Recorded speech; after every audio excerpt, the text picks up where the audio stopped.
On episode 149 of He Said, She Said movie reviews, we take a look at the movie Robert the Bruce.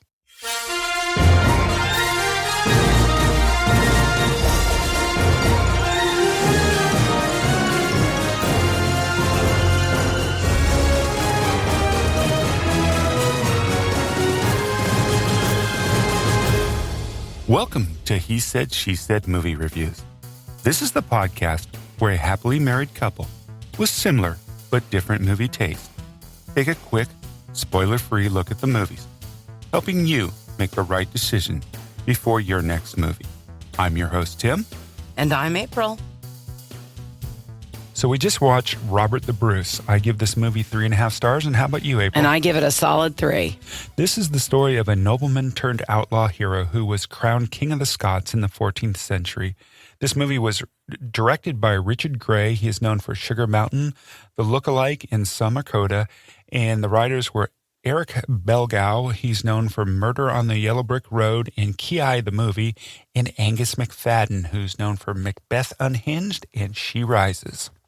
All right. And Angus is also in the cast, right? Yeah. All he right. plays Robert the Bruce.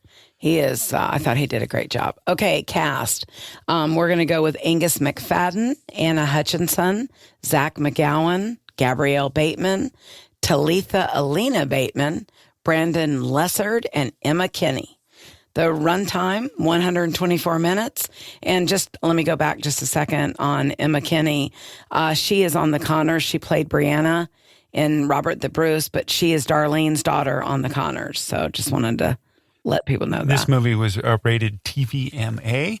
So some interesting things about the cast right off the bat. Right. The most interesting thing for me is that the fact that Angus Macfadyen, who plays Robert the Bruce, he's also the actor who played Robert the Bruce in Braveheart with Mel Gibson. So right. he continued his role. And the interesting thing is he looks great too. He's older now. Yes. In this movie, it's like 6 years after what happened in Braveheart. So right. You know, he looks older for the part. So I thought that was really interesting. And I thought he did a good job. I want to say that I really think I enjoyed this movie because it was a character piece. It wasn't fight. It was a different take on life in the 14th century. Yeah, and I enjoyed it. This is not an action-adventure movie like Braveheart kind of was, a historical action-adventure.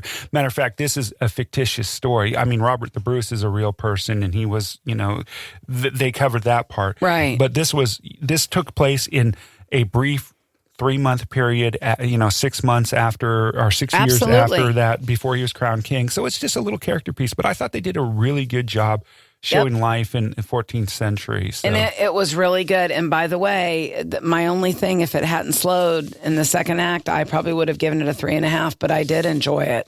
The other thing about the cast, too, a couple other neat things about the cast, the brother and sister, Gabriel, who was the little boy in the movie who played Scott, he was good. And Talitha, they are brother and sister in real life. And the interesting thing, too, is they both were played in horror movies in their last thing. He was in the remake of Chucky and Child's Play, and she was in the daughter in the Annabelle movies. So I forgot she was in those. And one other person I really like in this cast, too, was Zach McGowan, who was from Black Sails. So I really enjoyed seeing him again in the movie. Well, and when it comes to acting, I just want to say this was well acted. I thought it was well cast. I really enjoyed that. There wasn't one person in this that I thought wasn't right for the part, and that doesn't happen all the time. So shout out to whoever took care of that. The casting, you did a fantastic job. Yeah, I agree. I thought it was well acted. Has an interesting theme. To me, this movie it was almost like a sports movie. It seemed a lot like a Rocky movie to me, to be honest with you. It kind of it had a theme of sometimes you have to hit rock bottom before you can get up. So it Robert the Bruce had to go through this self-doubt and self-questioning about his being king, and this was all about how he got back up. He even had that training montage towards the end of the second act. So It was good. Direction, well directed. I enjoyed the score. I want to say that. Had really neat medieval music and it just Scottish Highlands between that and the cinematography and just the beauty of Scotland. So what I want to say is I loved the score. It was absolutely beautiful with all the music. That mixed with the incredible cinematography of Scotland. They did such a good job. And again, lately, the movies we've seen, they seem to just not pay any attention to the score. Yeah. One thing I want to mention about the cinematography, a lot of medieval movies lately, they almost make them black and white. Yes. They're kind of in shades of gray to show the dark ages and stuff. This movie said, no, we're going to show this in living color. I mean, because I enjoyed that. Believe me, back in the medieval times, in the Middle Ages, it wasn't in shades of gray. The skies were blue, the grasses were green. Right. So I appreciate the fact that they didn't have to try to set the ambiance with the shades of gray. So, all right. So production design, it was amazing, as Tim and I have talked about. Tim in particular turned to me during it. You really believe you're in the 14th century in Scotland. Yeah, any movie with a sword in it, I've seen. I mean, that's my genre. And he has many swords. So the fight scenes I thought were fantastic. Few and far between, because it wasn't it wasn't an action adventure movie, but it's still the fight scenes were very believable. All right. The pace, as I've already mentioned, it did slow down in the second act, and if it hadn't, I probably would have given it a 3.5. The dialogue was good.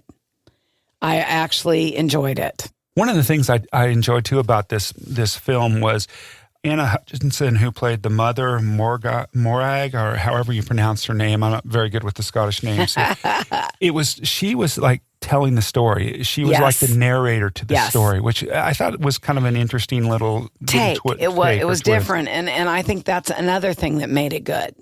It just you turn on this movie and you think, here we go again, another. Because obviously we see a lot of those. Tim he loves that. That's his favorite. It's my genre, sword fighting movies. It is. But I will tell you that from beginning to end, this was so enjoyable. So you need to see this movie. Yeah, you need to see this, but you need to understand going into this movie, it's not an action-adventure movie, and it's not a historical piece trying to tell you that this is a piece of story from history. But it's very well acted, very well produced, the great special effects, what there was, and the production value in this movie and the cinematography, it's really good. I think you should give it a chance. So. I do too. And y'all, we just appreciate and by the way, it's an on-demand type of movie, so you can find it on any of your on-demand platforms. Okay. And give it your support. Get out there and see it, and you won't be disappointed. We appreciate all your support, and thank you so much for all your feedback, and I hope everybody's staying safe out there. And thanks a lot. We really appreciate your support, and please, if you haven't already done so, tell a friend about the podcast, someone who enjoys movies. All right. We'll see you on the couch. Thanks a lot. See you on the couch.